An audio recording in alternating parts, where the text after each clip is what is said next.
Olá pessoal, bem-vindos, bem-vindas a mais uma live do Mente Aberta. Vou aguardar vocês entrando, aproveitando esse espaço. Mente Aberta é um projeto sobre a minha coordenação, é um projeto que consiste em encontros virtuais em saúde mental e trabalho. Estou aguardando meus amigos aí, Aruan chegou, Rafaela. O nosso convidado chegou também e já vou aproveitar para adicioná-lo aqui para a gente não perder tempo. Duzão é top mesmo, Eduardo é incrível. Já já o Eduardo entra. Organizar a câmera aqui. Rafaela deve ser aluna do Eduardo, depois conta aí pra gente. Oi, Eduardo! Oi, Denise. Boa Tudo noite, bem? tudo bem? Boa noite, tudo bem, tudo ótimo. Você tá me ouvindo bem? Perfeitamente, Denise.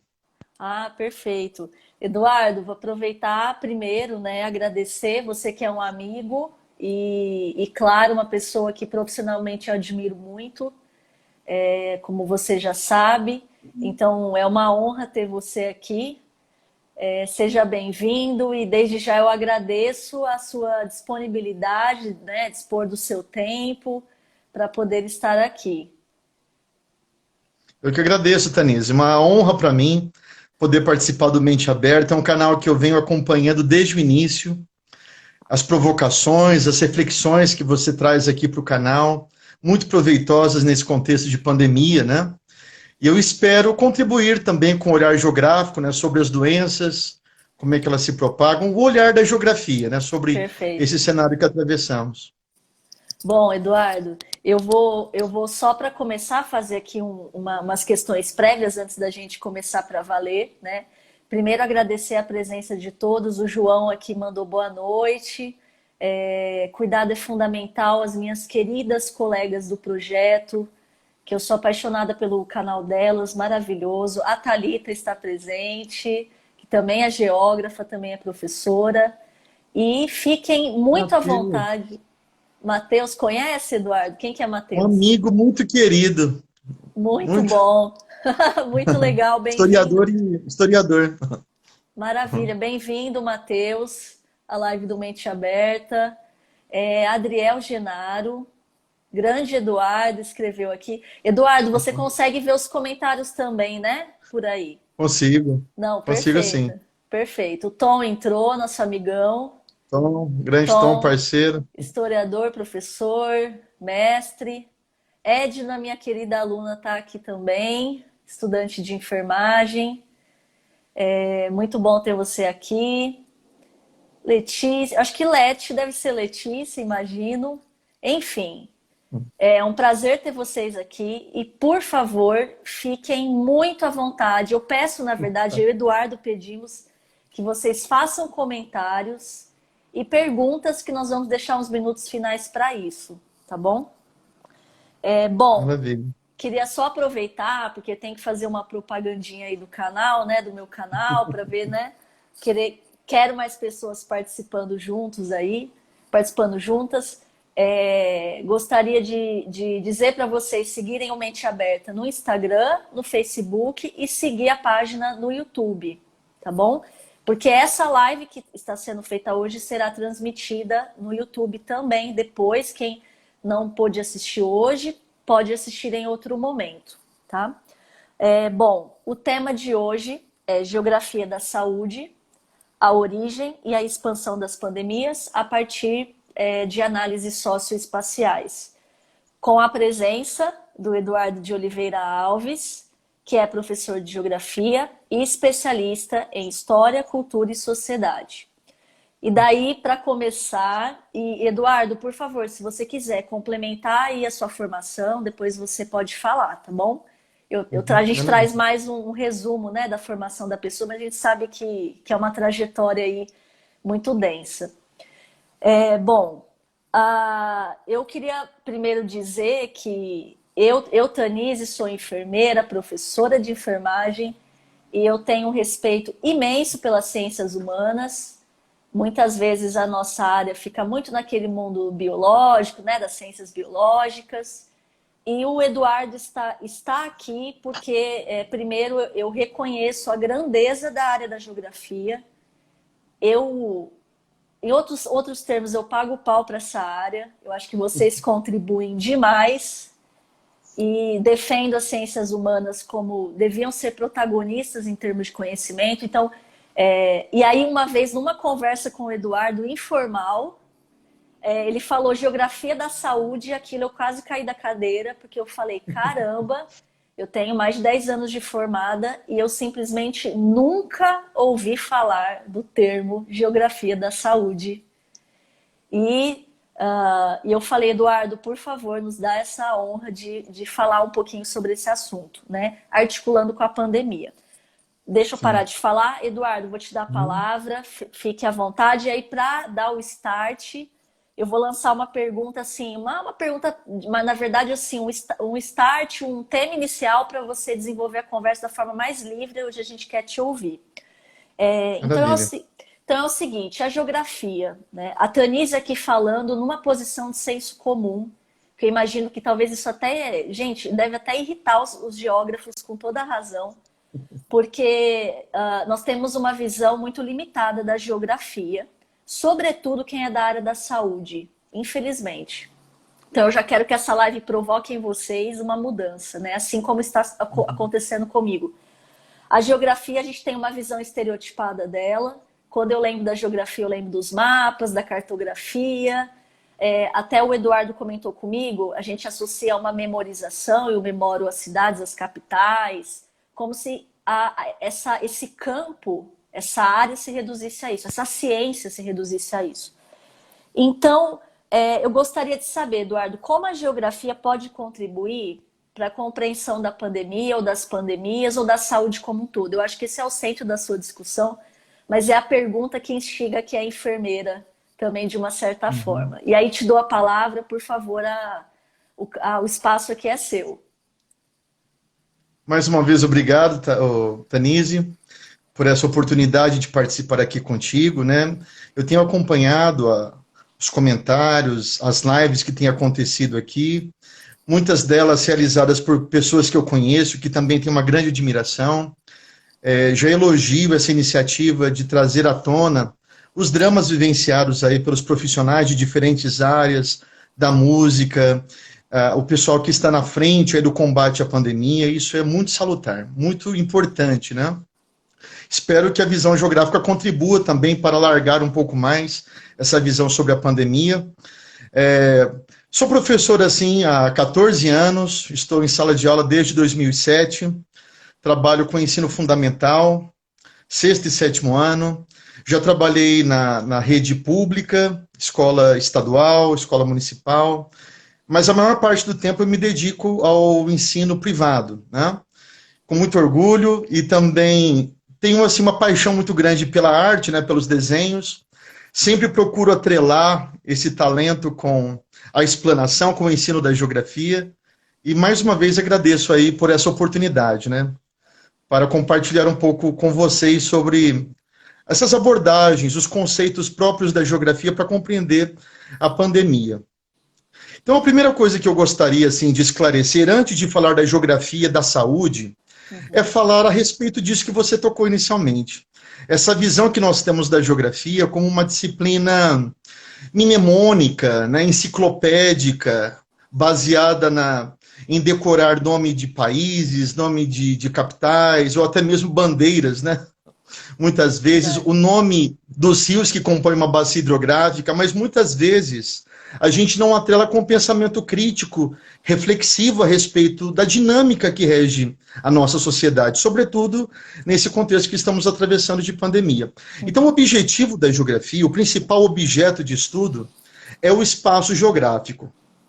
E que espaço é esse que falamos? Quando falamos em espaço, existe uma abstração muito grande, uma complexidade, né, de pensarmos o que seria esse espaço para a geografia, que é o espaço da sociedade, é o espaço que nós ocupamos, que nós usamos, modificamos constantemente por meio do nosso trabalho, e pelo fato de estarmos atuando sobre esse espaço, transformando, modificando, alterando as dinâmicas naturais, muitas vezes produzimos problemas, como é o caso de doenças, né? Esse espaço que falamos é um espaço que nós podemos chamar de historicizado. É um espaço que vai acumulando construções e ele é dinâmico, ele está em constante reformulação, ele é baseado em redes, e isso ajuda a entender também a propagação das doenças no mundo que está cada vez mais conectado, né? Sobretudo por meio dos avanços dos sistemas de comunicação, de informação, né? Mas, por outro lado, é um espaço que vai sendo manifestado, que vai sendo construído de uma maneira muito desigual. E a gente percebe isso também no combate à pandemia. Países que tiveram melhor resultado por tomar medidas, por ter recursos técnicos, científicos mais evoluídos do que determinadas partes do mundo, né? Então, esse é o objetivo fundamental da geografia, é compreender esse espaço que nós, como sociedade, estamos em constante interação com os meios naturais. Por exemplo, o desenvolvimento da agricultura, tendo como base as condições climáticas, a condição do solo, né? Uhum. Enfim, a construção das cidades e também os problemas decorrentes do uso inadequado desse espaço. Geralmente, Tanise, a geografia ela é dividida de uma maneira meio que tradicional entre geografia física e geografia humana. A geografia física seria aquela que trabalha com as condições da natureza, clima, relevo, vegetação, hidrografia. E a geografia humana é aquela que trabalha com os aspectos econômicos, políticos, culturais. Mas isso é uma crítica que existe dentro da geografia. Não é saudável fazer essa divisão.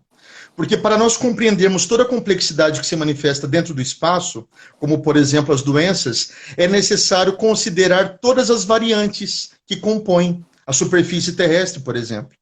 Então não dá para entender a sociedade apenas em aspectos políticos, apenas em aspectos médicos. É necessário considerar também os aspectos naturais. E é por isso que não é saudável essa divisão da geografia em física e humana. Dentro da geografia física, tradicionalmente, nós encontraremos alguns autores que possivelmente você até já ouviu falar, como, por exemplo, o Aziz Absaber, Berta Becker. Dentro da humana, o Milton Santos, o Josué de Castro, com uma obra muito importante, A Geografia da Fome. É um estudo de denúncia sobre os absurdos, né, o escândalo da fome produzido por meio do desenvolvimento desigual do sistema capitalista. Então, são obras que já flertam muito com essa análise que eu estou propondo aqui, que é a geografia médica, né? Que, na verdade, é um arranjo conceitual para entender o aspecto da saúde por meio do espaço, né? Existe até uma crítica em relação à geografia médica, porque ela remete a uma ideia de doença, de mapear doenças. Uhum. Sabe essa situação que nós nos deparamos todos os dias nos telejornais? O mapa demonstrando ali o número de infectados, o número de vacinados. Então, os mapas representando a evolução da doença ou o combate da mesma, já é uma forma de geografia médica ou geografia da saúde. O termo mais adequado seria geografia da saúde pelo fato do espaço ser também um meio pelo qual a gente pode pensar e melhorar a saúde da sociedade, né? Então, a geografia médica ela tem um caráter um pouco pejorativo. O mais adequado seria pensar, de fato, em geografia da saúde. Uma outra coisa importante de pensar a geografia para refletir a respeito da saúde é que a vida se dá nos espaços. A vida se dá nos territórios, né? Os processos de adoecimento, de morte, partem dessa inter-relação, dessa compreensão espacial, como Eduardo, a sociedade lida. Pois inclusive, não. desculpe se eu cortei o fio da meada, vamos dizer Não, assim. de modo algum. Mas só comentando duas coisas que me chamam muita atenção. Quando você faz a crítica, né, que outros autores também fazem, a questão da geografia médica, inclusive nós, por exemplo, enquanto profissionais da saúde, entramos nessa mesma crítica no nosso campo, né? Porque é o conhecimento médico, você centraliza numa profissão que historicamente tem poder ali dentro do campo, e é interessante a própria geografia ampliar essa análise para a geografia da saúde, Sim. porque inclui toda a complexidade do que significa saúde, e inclusive para nós inclui as demais profissões que também atuam na área da saúde, como a enfermagem, a terapia ocupacional, a fisioterapia, a nutrição, a odontologia, enfim, inúmeras, né? Então é muito interessante isso que você falou. E daí, só para também comentar, comentando o que me toca em tudo que você está falando, quando você fala da importância do espaço, e daí me veio uma pergunta, por exemplo, no contexto da pandemia, você me fez pensar numa pergunta que eu nunca pensei e que é tão básica, que é: onde eu estou? A pergunta onde eu estou influencia em como a pandemia acontece para mim? Então, onde eu Exato. estou no Brasil, vamos pensar em país, né? Eu estou no Brasil na pandemia. O que que isso significa? Então, o poder da geografia é Exato. uma coisa enorme. Pode seguir, Assim, desculpa. pensar onde eu estou, o estado, por exemplo, a região em que eu estou inserido, a história de desenvolvimento técnico, científico e informacional da região, ela tem toda uma relação com o desenvolvimento de uma pandemia. As medidas tomadas dentro do estado onde você vive, a cidade onde você está inserida, faz muita diferença. As medidas de isolamento, testagem. Então, isso faz total diferença. A quantidade de habitantes que existem ali, a quantidade de médico, a quantidade per capita de profissionais da saúde por habitantes. Então, perceba, são várias correlações que, avançando, eu já estou até pulando um pouco mais do que eu estava prevendo, é de pensar a geografia numa atuação junto ao poder público, políticas públicas de saúde, pensando num país tão gigantesco como o nosso, com realidades tão complexas, adversas, é fundamental pensar. Então, quando eu reflito a respeito do lugar onde eu estou, dentro de um país que tem toda essa diversidade cultural, econômica, as desigualdades, alguns geógrafos, sobretudo Milton Santos, ele costuma dizer que não existe um Brasil, mas são vários Brasis, para mostrar essa grande variedade de realidades que nós encontramos. Então faz muita diferença. Existe até um termo, eu não me lembro qual foi o economista que cunhou o Brasil de Belíndia, que seria uma mistura de Bélgica com Índia, né? Nós encontramos realidades tão adversas, semelhantes a de países tão diferentes, né? Como a Bélgica e a Índia dentro de um mesmo território nacional. Uhum. Então é por aí, Tanise, que a geografia médica, ou melhor, a geografia da saúde, ela procura refletir essas questões das doenças, em promover a saúde a partir dessas análises espaciais. E existem três pilares fundamentais para a gente pensar a geografia da saúde, que seria o aspecto demográfico, né, voltando nessa sua pergunta, por exemplo, a estrutura etária da população daquela região, daquele país. Por exemplo, se existe uma predominância de idosos. Olha a importância do censo do IBGE, que infelizmente foi suspenso nesse ano, não tivemos no ano passado.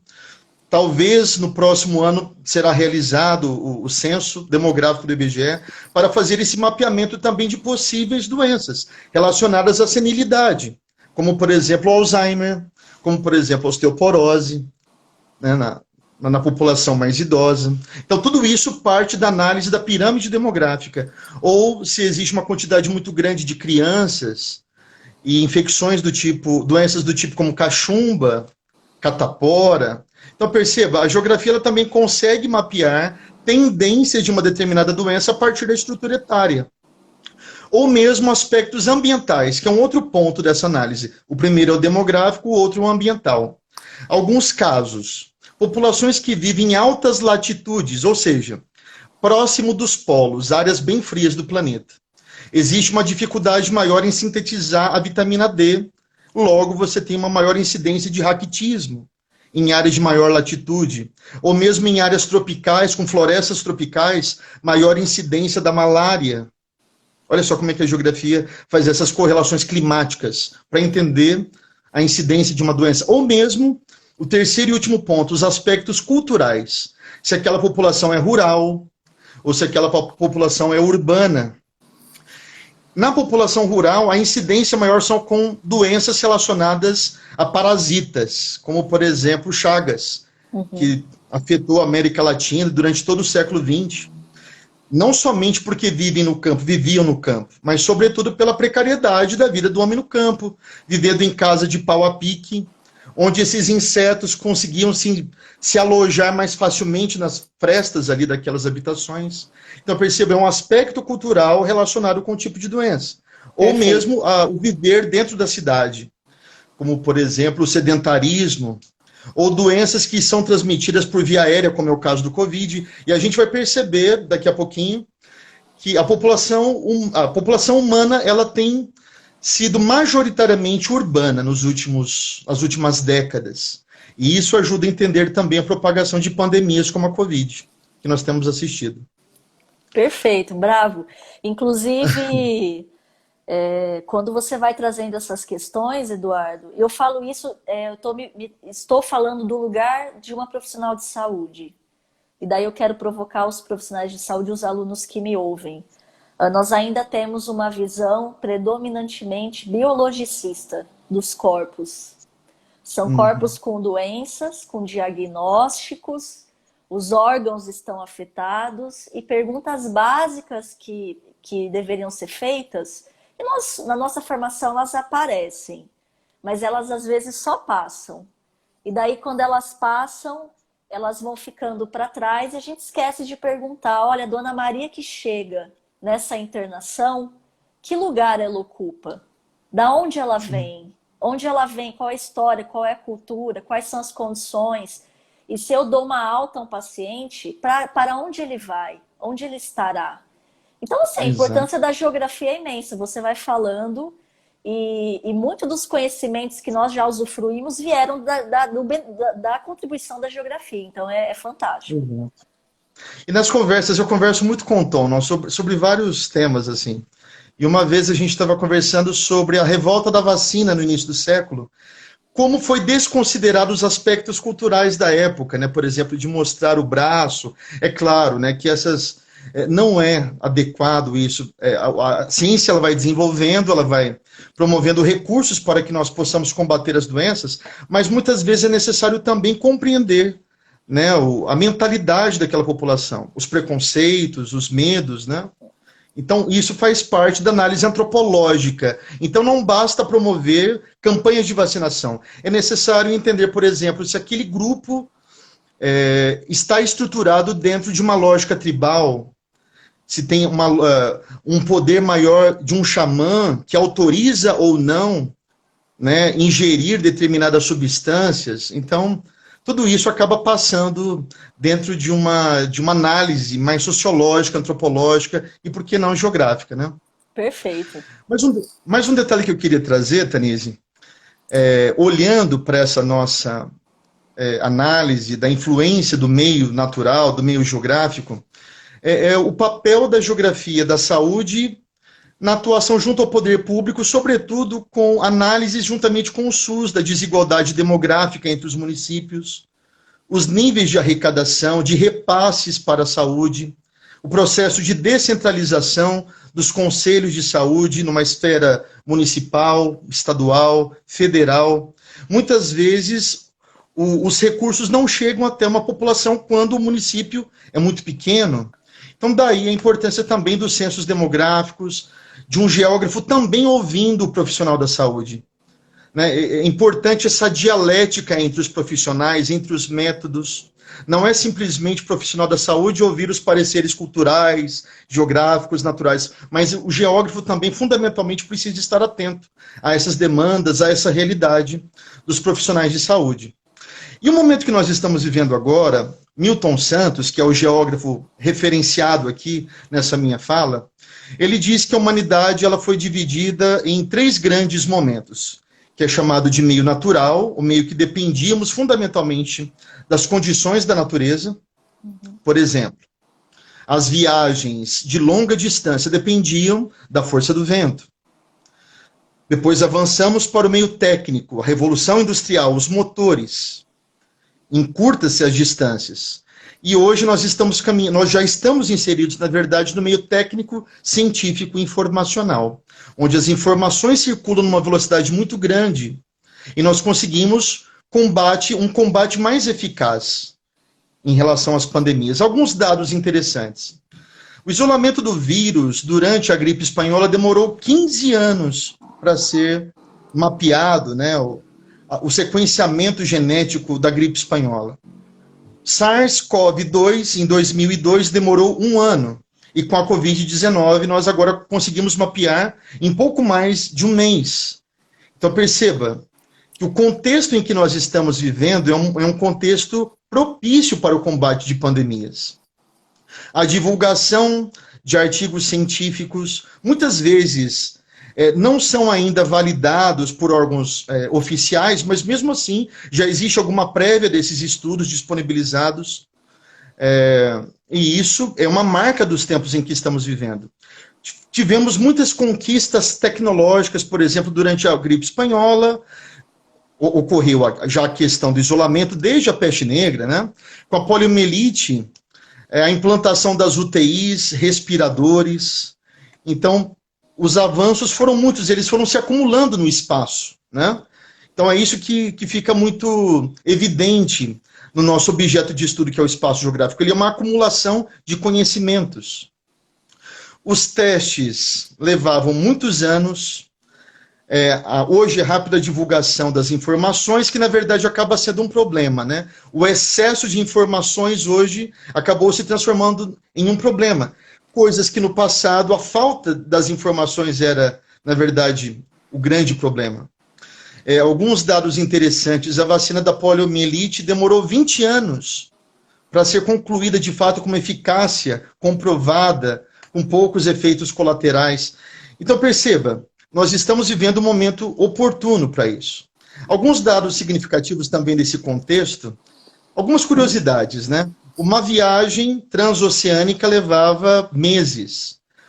O navio à vela demorava meses para atravessar o Atlântico. A velocidade média era 16 km por hora.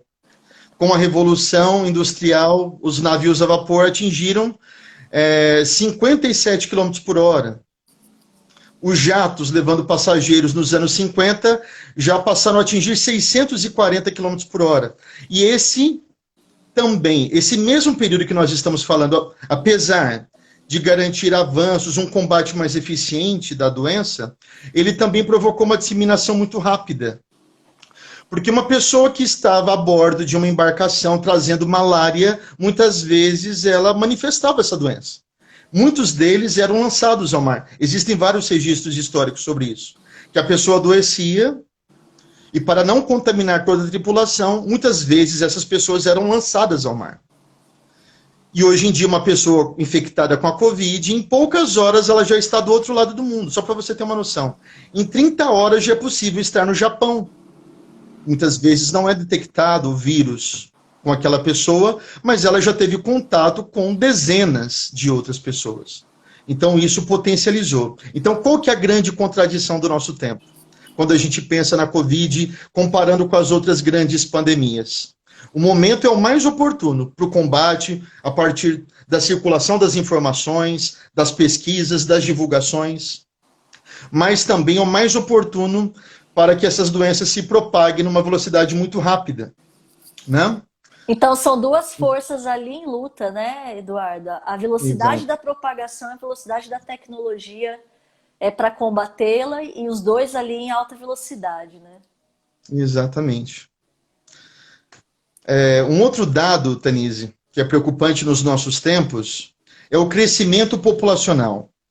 Quando a gripe espanhola aconteceu em 1918, a média da população mundial era de 1,5 bilhão de habitantes. Hoje nós estamos caminhando para quase 8 bilhões de habitantes. Então, matematicamente, quanto mais indivíduos estão presentes nos espaços, maior é a incidência do contágio.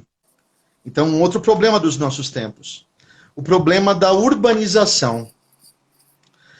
Como eu havia dito agora mesmo, o ano de 2007 ele marca essa fase em que a humanidade torna-se, sobretudo, de uma maneira predominante, urbana. O Brasil já tem passado por essa fase desde os anos 60. Em 65, por conta de modificações que acontecem no campo, a modernização agrícola, máquinas substituindo, em grande medida, trabalhadores braçais que migram para as cidades, é o chamado êxodo rural.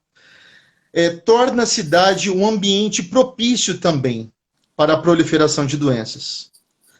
As periferias cada vez mais empobrecidas, um processo de embelezamento, de ampliação das avenidas principais da cidade, vai gerando o chamado processo de gentrificação. O que seria isso? Conforme um espaço ganha importância e vai sendo valorizado, melhorado, as pessoas que viviam ali muitas vezes não têm condições de se manter ali naqueles espaços. Foi o que nós assistimos durante os grandes eventos olímpicos, né, no Brasil, a Copa do Mundo, a construção de estádios. E você vai empurrando essas camadas mais pobres para as periferias. Por que muitas pessoas vivem nos morros? Porque elas viviam antes no centro da cidade. Com esse processo de reestruturação urbana, pensando nas pandemias, e nós temos várias políticas sanitárias, né, de limpeza urbana, na verdade, expulsando muitas vezes essas camadas mais empobrecidas para as áreas mais insalubres. Só alguns dados comparativos para a gente entender a realidade das favelas diante da pandemia. O Brasil tem uma média de 26 habitantes por quilômetro quadrado. Quando eu pego a população brasileira, que é de 210 milhões de habitantes, e divido pelo território, que é de 8 milhões e meio, eu vou ter mais ou menos essa média. É claro que ela não é precisa. Em alguns lugares do Brasil você tem grandes vazios demográficos e outros lugares são verdadeiros formigueiros humanos. Então, no Brasil, nós temos uma média de 26 habitantes por quilômetro quadrado. A região sudeste, por sua vez, ela tem muito mais do que a média nacional. Ela tem 92 habitantes por quilômetro quadrado. Quando eu olho para o estado do Rio de Janeiro, eu vou encontrar no estado do Rio de Janeiro, olha como salta esse número, de 92, que é a média regional, eu salto para 365 habitantes por quilômetro quadrado no estado do Rio de Janeiro. E vai subindo. Ó, dentro da cidade do Rio de Janeiro, eu tenho uma média de 5.600 habitantes por quilômetro quadrado. Perceba, de 365, eu saltei para 5.600. E essa de cair o queixo. Dentro da favela da Rocinha, 48 mil pessoas compartilham 1 quilômetro quadrado. Isso se explica em grande medida a propagação da doença, sobretudo nas áreas mais precarizadas das cidades. E daí eu vou fazer uma provocação. É incrível, Sim. Eduardo, isso que você traz. Ele revela o nível de alienação que nós temos com relação ao conhecimento geográfico. É incrível o nível de alienação. Infelizmente, enfim, mas esse é um espaço para a gente compartilhar, né? Ainda bem. Mas daí eu fico pensando isso que você me diz, eu lembro da provocação do professor René Mendes, que é um médico que atua na área da saúde do trabalhador, e ele fez uma provocação no último evento que foi a seguinte: quando a gente ouve como medida de saúde pública frente à pandemia da Covid-19, fique em casa, esse fique em casa, ele é excludente em si. Porque não são todos que podem ficar em casa. E o mais interessante é que as visões, às vezes, sanitaristas, elas chegam a punir o indivíduo, a responsabilizar individualmente a pessoa por ter pego Covid ou por ter falecido, sem contar o espaço em que ela vive. E aí vem o que é pegar Covid estando no centro de São Paulo, no centro não, na Avenida Paulista, e morando na favela da Rocinha. São duas situações completamente diferentes. Então é muito interessante isso que você fala. Exatamente. Tanise, para piorar a situação, além de não ter direito ao isolamento, eles são expostos a uma situação pior do que antes da pandemia. Muitas prefeituras, como foi o caso, novamente, a Prefeitura do Rio de Janeiro, retirou transporte, as unidades de circulação, tirou ônibus de circulação. Eu tenho um dado aqui interessante, realizado pela Universidade do Rio de Janeiro, que no dia 3 de dezembro de 2020 tinha uma média de 4.300 ônibus em circulação. Quando a pandemia foi tomando força, no dia 27 do mês 3, eles reduziram para 1.600 ônibus. Então, ao invés de aumentar a oferta de transporte público para que eles se aglomerassem menos, eles queriam pensar nas perdas de lucratividade das empresas de transporte público. Então, ao invés de aumentar a oferta, ainda tem mais essa situação. Não mudou. O que nós assistimos muitas vezes foi o trabalhador se deslocando todos os dias, se submetendo a uma situação de risco de contágio extremamente alta dentro de um transporte superlotado, por conta dessa retirada de unidades, né, de ônibus ali de circulação. E um outro dado muito, assim, escancarado, né, sobre essa realidade, é que quando nós observamos a quantidade de óbitos também nas áreas de favelização, o número é o triplo da média que nós observamos no centro da cidade. Então, isso acaba revelando de uma maneira cabal, né, que a pandemia, por mais que ela seja mencionada como uma doença democrática, nós vemos que na prática não é bem assim, né? A população negra também, expressivamente, você tem números mais elevados de óbitos entre as populações precarizadas, de pele negra.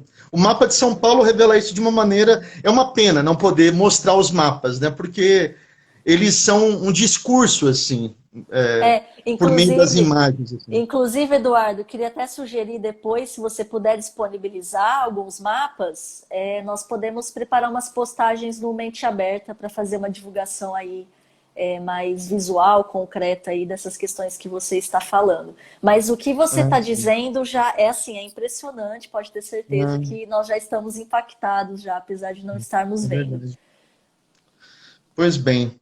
Uma outra coisa, Tanise, que a gente tem observado nesse meio técnico científico informacional, que Milton Santos tanto diz, né, tanto teorizou a respeito dele, é que aumentou também por meio da tecnologia as técnicas da devastação ambiental. E esse é um ponto crucial no entendimento da origem das pandemias.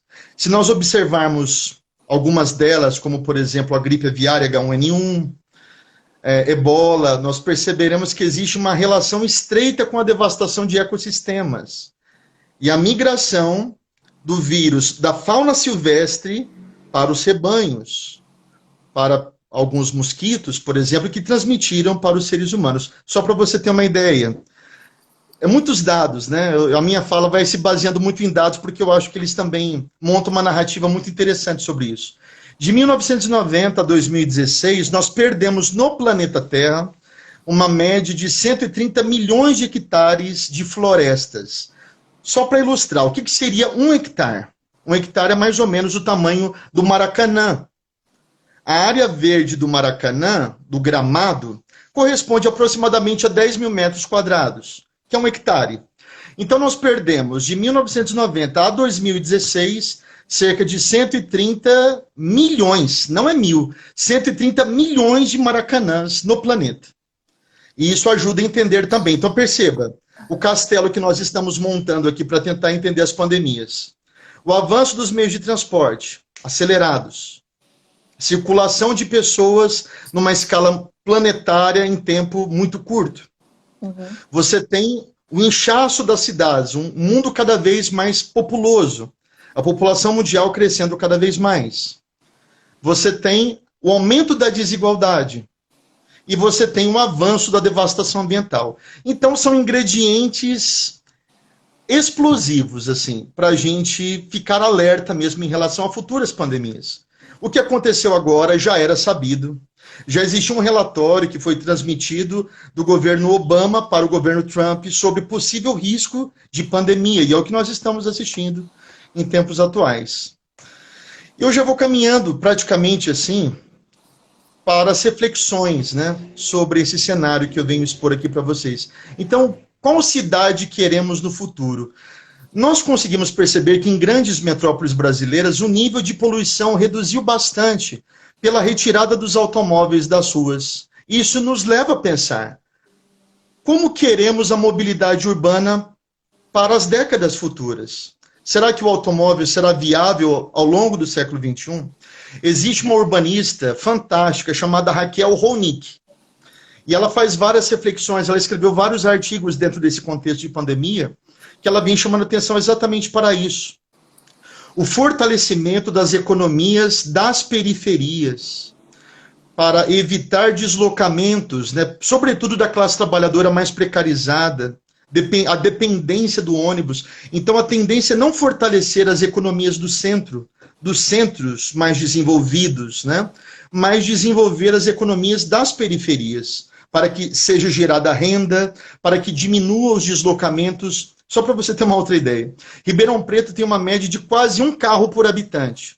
De acordo com os relatórios da Transerp, para cada 1,4 habitantes da cidade, nós temos um automóvel. Ribeirão Preto é a segunda cidade em frota per capita de automóveis do Brasil. Perdemos somente para Curitiba.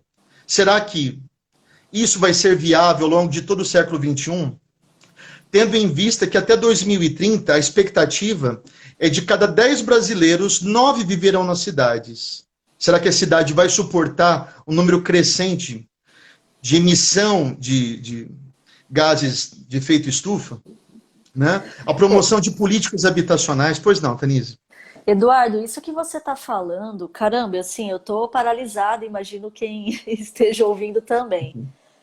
De uma certa forma, você traz que a pandemia e as pandemias, é claro que você não está trazendo, olha, a pandemia surgiu por causa disso, você está trazendo elementos da geografia, que em outras pandemias eles já têm relação, que é o crescimento demográfico, as mudanças ambientais, as questões culturais, desigualdade, avanço da degradação ambiental, e aí os discursos que giram não, é o vírus chinês, a culpa é daquele grupo, e anula-se a responsabilidade social e do capital, né? O que o capitalismo, esse modo que nós já naturalizamos como um estilo de vida inerente ao ser humano, o que ele tem feito com a sociedade, inclusive na formação dessas pandemias, né? É incrível. Exatamente. É uma responsabilidade coletiva e, sobretudo, de determinados grupos aí cujo a casa deles é o mundo, né? E nós estamos ali quase de favor, né? Uma coisa absurda. Mas, enfim. Interessante, Tanise, essa coisa de culpabilizar o estrangeiro, né? Durante a Guerra do Peloponeso, a luta, né, que foi travada também está relacionada com o combate de febre tifoide. E já existia uma culpabilização dos egípcios, né? Então, quando a gente analisa a história das pandemias, como surgem crendices em remédios milagrosos, como é comum culpar o estrangeiro, então isso é recorrente na história humana também, né? Sendo que nós podemos ser o foco de uma próxima epidemia, tendo em vista que nós temos o maior ecossistema, uma grande biodiversidade ali, reservada dentro da floresta amazônica, que está sendo violada constantemente. E os números têm revelado que, em grande medida, esse avanço da devastação não é necessariamente para a produção de proteína ou de grãos. Os relatórios do IBGE, os censos agropecuários, têm demonstrado que, no Brasil, uma grande parte dessas áreas que são devastadas é para a transformação de pastagem subaproveitada. Grilagem de terras, em outras palavras. Nós temos no Brasil uma média de bois por hectare muito menor do que outros países que são pecuaristas também. Grandes produtores de proteína bovina. Então, no Brasil, nós temos uma média de 1,3 bois por hectare, sendo que a média mundial é de 3, 4 bois por hectare. Então, muitas vezes, utiliza-se esse discurso da devastação em nome da produção de alimentos, só que os dados são bem diferentes desses. O que tem sido mostrado é que as áreas de devastação têm se transformado em áreas de pastagem subutilizadas no Brasil. Eduardo, isso que você fala é assim, você está trazendo dados científicos, brutos ali, para dizer, olha só, as provocações que me surgem aí, se surgirem outras, meus colegas, meus amigos aqui, coloquem nos comentários. Critica-se tanto, vou fazer um recorte, tá? Porque essa questão é complexa demais, ela tem infinitas provocações, vou fazer uma. Critica-se o movimento sem terra e a grilagem tá tudo bem, né? Isso é a cara do Brasil, isso é a cara do Brasil. De grandes terras inutilizadas, como você está dizendo, eu acho isso assim, incrivelmente absurdo, deprimente. E você dizer... curiosidade, Não, desculpa, só para fechar, e você dizer, olha, degradação ambiental favorece as pandemias. O que foi a degradação ambiental deste país nos últimos 2 anos, 3 anos? E é claro que isso vem de muitos anos, Mas o que que foi essa última degradação? É, Caramba, que situação. exato. Sim. Olha, alguns dados relacionados com devastação ambiental. Ebola, em 2017, apareceu justamente em regiões de extração de madeira e minério, na Nigéria. H1N1 em 2009 tem a ver com a pecuária suína e de aves. Eu estou falando assim, dados que estão aí, né, para vocês compararem. A gripe espanhola também tem relações com criação de bovinos e aves. A gripe asiática, a gripe de Hong Kong em 68.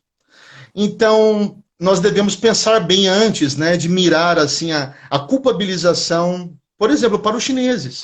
Olha o que nós estamos fazendo aqui dentro do nosso quintal, né? E tende a crescer. As previsões são de crescimento de produção bovina entre 2000 e 2030 de 81%. É a previsão de crescimento. A produção de leite tende a crescer pelas previsões 97%, suíno 66%, ave 170%, ave 170% é a previsão de crescimento. E ovos 70%.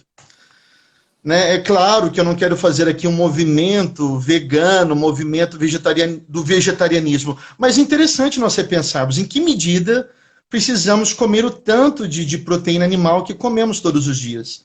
É um momento para se pensar sobre isso também. Eu acho que a pandemia vem trazer essa reflexão para nós, do ponto de vista geográfico, do ponto de vista ambiental.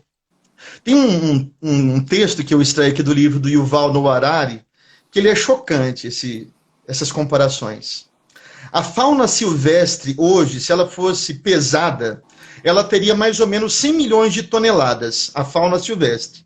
Baleias, hipopótamos, girafas, tamanduás, preguiças. Seria 100 milhões de toneladas, a população silvestre. A população humana seria de aproximadamente 300 milhões de toneladas. Somos 3 vezes mais do que os animais silvestres. Mas é aqui que vem o grande, né, boom. Os rebanhos domesticados seriam 700 milhões de toneladas. Então, o que nós produzimos hoje em proteína animal é muito mais do que necessitamos para o nosso consumo, do próprio peso do que seria a humanidade. Então, enquanto a população de humanos pesaria hoje cerca de 300 milhões de toneladas, os rebanhos pesariam 700 milhões de toneladas. O Brasil produz mais carne bovina do que... Existem mais bois no Brasil do que gente. E a explicação são as demandas mundiais. A China é uma grande compradora, né, dessa carne brasileira. Então a pergunta, né, que a gente deve fazer é a seguinte: o que queremos para o futuro? Tem alguma saída? Dentro da geografia tem nomes de pesquisadoras muito importantes, como a Berta Becker, uma geógrafa falecida em 2016, e ela propõe uma floresta que valha mais em pé do que derrubada.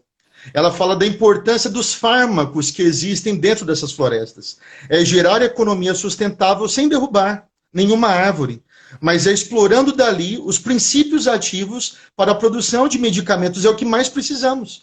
E não de mais vírus migrando da fauna silvestre para nós. Nós precisamos de mais fármacos. Então essa é a proposta, né, que dentro da geografia eu gostaria de deixar aqui como uma contribuição também para a nossa reflexão. Muitos geógrafos, Aziz Absaber, que valorizava muito a questão da sabedoria dos povos tradicionais que vivem na floresta. Então, recentemente eu ouvi uma fala de eu não me lembro muito bem se era um representante do governo federal, mas dizendo que nós não sabemos o que fazer com a Amazônia. Na verdade, o que não se tem dado ouvidos é a ciência. O que a Covid vem nos trazer como reflexão temos que dar valor à ciência. Pelo que nós temos percebido, a rapidez que foi desenvolvido as testagens, a vacina. Então nós temos um contexto extremamente favorável para o combate a pandemias. Mas nós devemos dar valor à ciência, à voz dos pesquisadores. Então eu quero encerrar aqui as minhas contribuições, Tanise, com essa reflexão, né, deixada aqui pelos grandes teóricos aqui da geografia. Espero ter Assim, contribuído. Eduardo, fantástico. Não há palavras para comentar a sua fala, o que você trouxe. De fato, assim, foi uma pancada daquelas, né? Eu vou seguir, eu vou até olhar uns comentários aqui. Vou voltar aqui para a gente comentar algumas coisas que o pessoal Ah, sim. colocou, né? Deixa eu ir aqui por partes. Vou focar nas perguntas, porque tem grandes comentários, tem muitos comentários aqui. O Matheus, grande Edu, que profissional e ser humano, concordo, com certeza. Cuidado é fundamental. Que tema importante. Bom, deixa eu seguir aqui. Brilhante. E aí vem aqui, Tariq Leone, é assim que está o Instagram. Professor Edu, alguma explicação do porquê a Covid-19 não foi tão avassaladora na África, no geral, e ainda porque este vírus demorou a atuar intensamente na Índia? Ah, sim. Deixa eu seguir. Você quer já responder ou eu vou seguindo aqui, depois você faz um compilado? É uma questão da África, Pode é que mandar. na África, no continente africano, nós temos uma população que equivale à China, de aproximadamente 1,4 bilhões de habitantes. E a Uhum. China está fora dos circuitos do capital, né?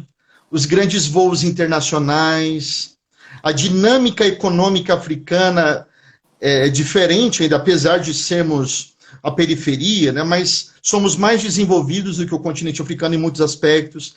Grande parte da população africana ainda é rural.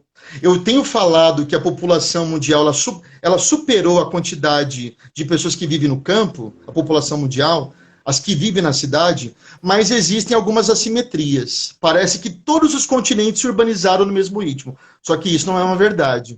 A África ainda é um continente onde predomina a população rural, onde ainda existe um isolamento por conta das casas serem mais afastadas umas das outras, né? E E essa interessante, questão, pode falar, essa Eduardo. questão de ser a periferia, né? Da dinâmica do sistema capitalista. Quando Ainda é uma a, grande exportadora de recursos, de commodities, por exemplo. Quando a Leone coloca aqui a questão da Índia, esses dias estávamos até conversando, eu estava conversando em um grupo, né? Na Índia nós temos uma população de 1,3 bilhões, 1,3 bilhão de pessoas, 1,3 bilhões, com 345 mil casos de morte, e o Brasil com 210 milhões de pessoas, 520 mil casos de morte. Né? E Exato. daí vinham pessoas com argumentos: o Brasil é muito grande, é muita gente, é por isso que a doença se espalhou. E a gente sabe que comparando com países hiperpopulosos aí, isso não condiz, isso é uma falácia, né? Exatamente. Exatamente. Deixa eu olhar aqui. As meninas do cuidado é fundamental colocar, enquanto você falava, elas colocaram, estou pensando na regionalização. Meninas, podem complementar se eu falar errado, mas inclusive eu compartilho com elas, porque, Eduardo, quando nós da área da saúde estudamos o SUS, nós estudamos muito as políticas de saúde, o que é o SUS, isso é muito forte na nossa formação, né? E é muito bonito porque hoje, conversando com você, me despertou questões que, como a geografia já faz parte da nossa vida profissional e a gente não Exatamente. sabe, porque nós usamos no Exatamente. SUS conceitos como regionalização, nós utilizamos o conceito de descentralização. Então, ou seja, o SUS ele não espalha a verba igualitária para todo mundo. Vai depender das condições socioespaciais, econômicas de cada região. Isso é o que se espera, é o ideal, né? O que teria que ser. E a noção de território. Inclusive, até fazendo um paralelo da geografia com a saúde, para dizer o tanto que a geografia assim, ela é fundamental assim, para a existência humana. E aí eu vou trazer para a enfermagem. Nós Sim. discutimos muito em saúde mental que espaços os doentes mentais eles ocupam e não ocupam. Porque doente mental na sociedade brasileira era o quê? Isolamento social. Tire da sociedade, não ocupe os espaços. E a evolução das discussões da saúde mental, a reforma psiquiátrica, a luta antimanicomial, eles vêm trazer o ser humano, mesmo com transtorno mental, qualquer ser humano, ele tem direito a ocupar os territórios. Então, territórios como a escola, o trabalho, né? O lazer, e Excelente. não ficar trancado dentro de um hospital psiquiátrico, que era o território ali limitado e violento que lhe era atribuído. Então, a geografia, ela está, assim, impregnada na saúde, e a gente precisa reconhecer isso. Sim. Rodrigo Calçani coloca, com todo o conhecimento e tecnologia, como conviver com o negacionismo? Eu acho que essa é a nossa É pergunta, um paradoxo, né? Esse é um paradoxo. paradoxo Excelente. complicadíssimo, né? É. A Labaquinha, tá escrito aqui, que aula maravilhosa, Edu, você é o cara. A Cuidado é Fundamental coloca, essa live precisa ser vista pelo nosso poder público. Eu não tenho dúvidas e eu complemento, Eduardo. Essa live precisa ser ouvida por todos os profissionais de saúde, das universidades, nos cursos de saúde, e essa live precisa ser ouvida por qualquer pessoa, um Que cidadão legal. brasileiro precisa ouvir. A Edna, minha aluna, coloca, é surreal ouvir tantas informações importantes e com tanto embasamento, mas que infelizmente não são pensadas pelo poder público. Eu acho que essa é a nossa sensação. Cuidado Fundamental coloca vários socos na boca do estômago. Rodrigo Calçani coloca, responsabilidade é nossa, de todos os seres humanos. Bom, aqui a Ju coloca, e quantos aqui no Brasil conseguem comprar carne para alimentar-se com o preço que está? Pois é. Pastos nossos e carne para o exterior. Exatamente. E há quem adore o agronegócio, né? Assim, dizendo que é a coisa mais maravilhosa aí para a população brasileira. Existem mais bois no Brasil do que gente, Isabela coloca. É. E aí vem o Aru e coloca, a crise climática já bate às portas. Não sei se vou pronunciar certo, o permafrost derretendo e lançando mais CO2 no ar.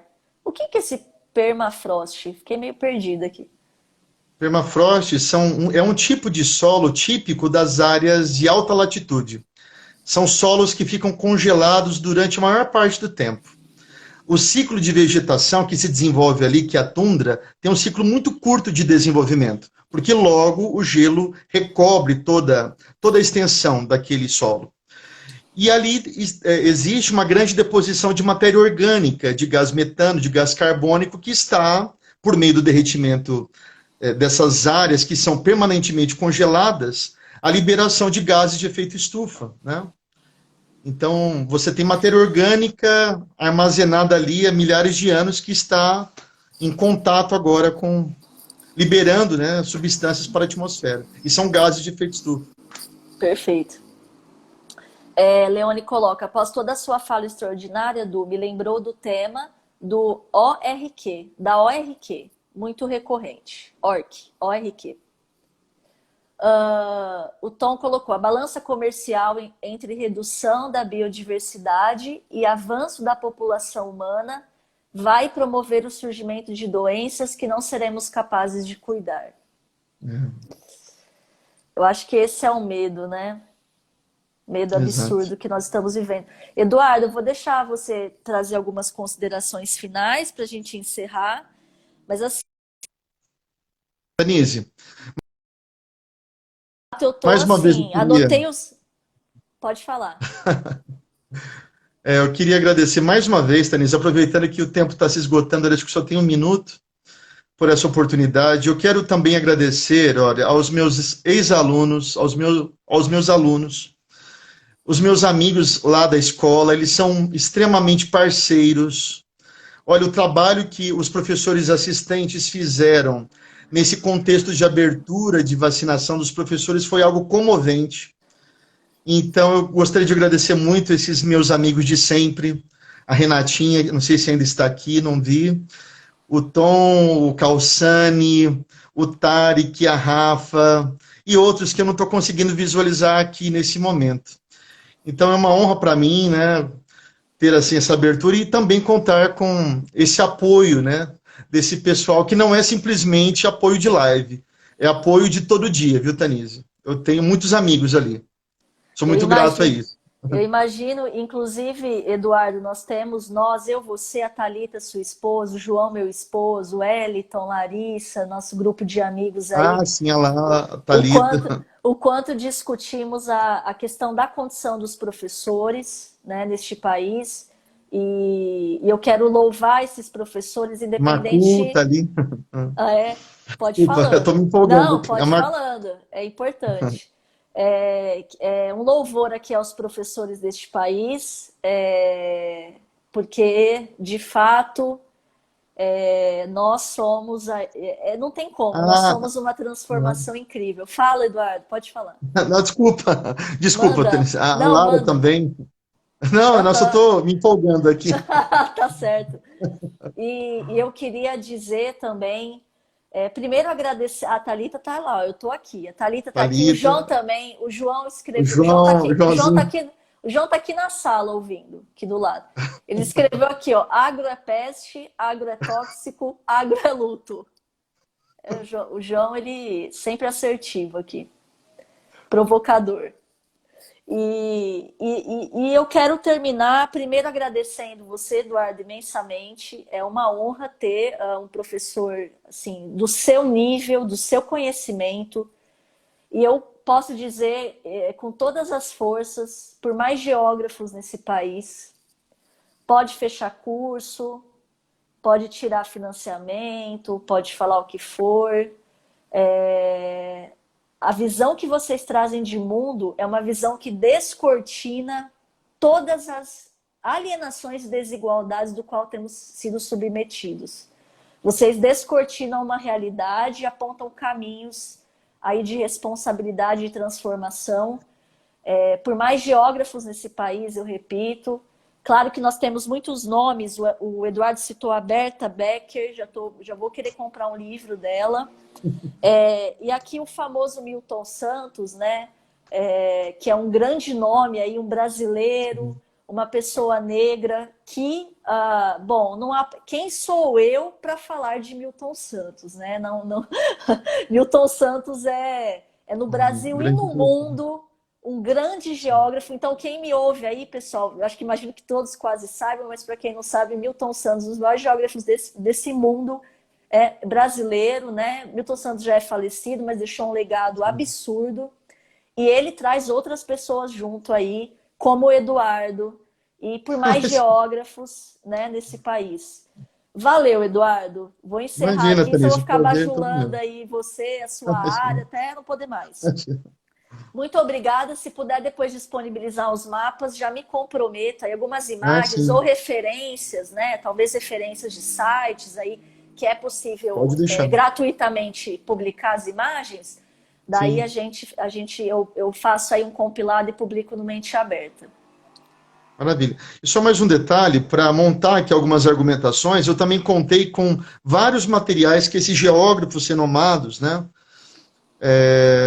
foram publicando apostilas, cadernos bem compactos, condensados, sobre a temática urbana, sobre a temática ambiental. Então, eu também vou disponibilizar para você esses pequenos cadernos, assim. Maravilha, porque aí eu disponibilizo as referências até para a gente valorizar, né, e adquirir essas referências originais.